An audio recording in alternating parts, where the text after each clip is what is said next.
Naging kasing init ng panahon sa Puerto Princesa, Palawan ang nasaksihang aksyon sa unang araw ng swimming competitions sa Batang Pinoy 2024 nitong linggo sa Puerto Princesa, Palawan.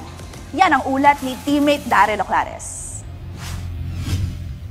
Aabot sa 2,000 batang tankers ang lumangoy sa unang araw ng swimming competitions nitong linggo sa Batang Pinoy 2024 na umaarangkada sa Ramon V. Mitra Sports Complex sa Puerto Princesa, Palawan. Isa sa mga nagpamalas ng angking husay at bilis ay ang 15-year-old swimmer mula sa Taguig na si Ashton Clyde Jose. Sa kabuuang oras na 2 minutes at 14.08 seconds, pinagharian ni Jose ang boys 14 to 15 200-meter long course individual medley. Ayon kay Jose na miyembro ng junior swimming team ng Colegio de San Juan de Letran, matinding ensayo ang naging susi para makuha niya ang gintong medalya.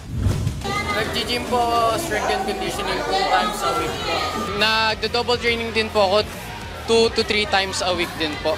6 days po ako nagtitraining every week, tapos isang day lang po yung rest ko.